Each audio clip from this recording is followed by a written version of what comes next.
ఈ వీడియోలో మనం లీనియర్ సెర్చ్ అంటే ఏంటి, దాని కోడ్ గురించి నేర్చుకుందాం. అలానే దాని వర్కింగ్ యానిమేషన్ కూడా చూద్దాం.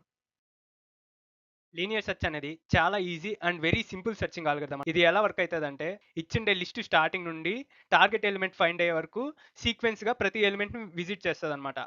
ఇది ఎంతవరకు కంటిన్యూ అవుతుందంటే, టార్గెట్ ఎలిమెంట్ని ఫైండ్ అవుట్ చేసే వరకు లేదా ఇచ్చిండే లిస్ట్ ఎండ్ అయ్యే వరకు ఇది కంటిన్యూ అవుతుంది. కోడింగ్ ఎక్స్ప్లెనేషన్కి వస్తే మనం డెఫ్ అనే కీవర్డ్ యూజ్ చేసుకొని లీనియర్ సెర్చ్ అనే ఫంక్షన్ని డిఫైన్ చేస్తాం అనమాట. ఇది అరేని టార్గెట్ని పారామీటర్స్గా తీసుకుంటుంది. నెక్స్ట్ లైన్లో ఫర్ లూపింగ్ స్టేట్మెంట్ వాడాం మనం. ఇక్కడ ఫర్ లూప్ ఎందుకు వాడతామంటే, ఇచ్చిన లిస్ట్లో ప్రతి ఎలిమెంట్ని విజిట్ చేయడానికి ఫర్ లూప్ని వాడతాం. ఇందులో మనం లెంత్ ఫంక్షన్ని వాడతాం. ఈ ఫంక్షన్ని ఎందుకు వాడతామంటే, ఇచ్చిండే ఇన్పుట్ లిస్ట్ లెంత్ ఎంత అని కనుక్కునేకి వాడతాం. ఇది డిటర్మైన్ అయిందంటే ఈ ఫర్ లూప్ అనేది ఎన్నిసార్లు ఇటరేట్ అవ్వాలి అనేది కూడా డిటర్మైన్ అవుతుంది. నెక్స్ట్ ఇఫ్ స్టేట్మెంట్లో మనం చెక్ చేస్తాం, ఇక్కడ ఉండే ఎలిమెంట్ టార్గెట్ ఎలిమెంట్తో మ్యాచ్ అయిందా లేదా అని.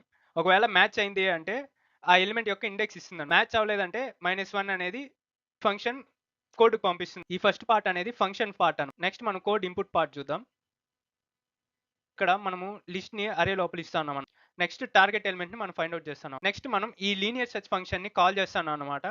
అందులో ఈ అరేని అలానే టార్గెట్ ని పాస్ చేస్తున్నాం. ఈ ఫంక్షన్ నుండి రిటర్న్ అయ్యే వాల్యూస్ ని మనం ఇండెక్స్ అనే ఈ వేరియబుల్ లో స్టోర్ చేస్తున్నాం. నెక్స్ట్ మనం ఈ ఇఫ్ స్టేట్మెంట్ యూజ్ చేసి చెక్ చేస్తున్నాం, వచ్చిండే ఇండెక్స్ స్టేట్మెంట్ -1 కి నాట్ ఈక్వల్ అవునా కాదా అని. ఇప్పుడు నాట్ ఈక్వల్ అని వచ్చిందంటే ఆ ఎలిమెంట్ అనేది ఫౌండ్ అయిందని అర్థం. దాని ఇండెక్స్ ఇక్కడ మనం ప్రింట్ చేస్తాం. ఒకవేళ -1 కి ఈక్వల్ అయిందంటే మాత్రం ఆ ఎలిమెంట్ అనేది ఫౌండ్ అవ్వలేదు అని, అప్పుడు ఈ స్టేట్మెంట్ ఎగ్జిక్యూట్ అవుతుంది అనమాట, element not found in the list అని. ఇప్పుడు కోడ్ వర్కింగ్ చూద్దాం. ఇక్కడ మనం సెర్చ్ చేయాల్సిన వాల్యూని 2గా ఇస్తాను అనమాట. ఇప్పుడు కోడ్ ఎలా వర్క్ అవుతుందో చూద్దాం.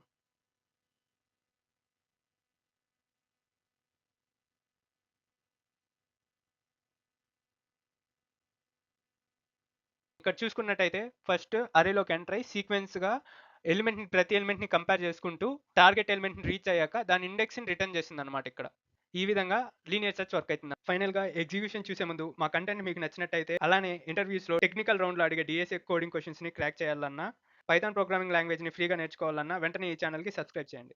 కోడ్ ఎగ్జిక్యూషన్కి వచ్చినట్టయితే మనం టార్గెట్ ఎలిమెంట్గా 5 ఇస్తున్నాం అనమాట. దాని ఇండెక్స్ 2 ఉంటుంది. ఇప్పుడు ఎగ్జిక్యూషన్ చేసి ఆన్సర్ చూద్దాం. ఇక్కడ చూసుకున్నట్టయితే ఎలిమెంట్ ఫౌండ్ అట్ ఇండెక్స్ 2 అని వచ్చింది. ఇప్పుడు ఒకవేళ మనం ఇచ్చిన లిస్ట్లో ఆ ఎలిమెంట్ లేకపోతే ఎల్స్ స్టేట్మెంట్ వర్క్ అవుతుందా లేదా చూద్దాం. దానికి ఎగ్జాంపుల్గా 78 ఇద్దాం. కోడ్ రన్ చేసి చూద్దాం. ఇప్పుడు ఇక్కడ చూసుకున్నట్టయితే ఈ ఎల్స్ స్టేట్మెంట్ అనేది ఎగ్జిక్యూట్ అయిందనమాట. Element not found in the list. ఈ వీడియో కింద ఛానల్కి ఎవరైనా సబ్స్క్రైబ్ చేసుకోకుండా ఉంటే సబ్స్క్రైబ్ చేసుకోండి.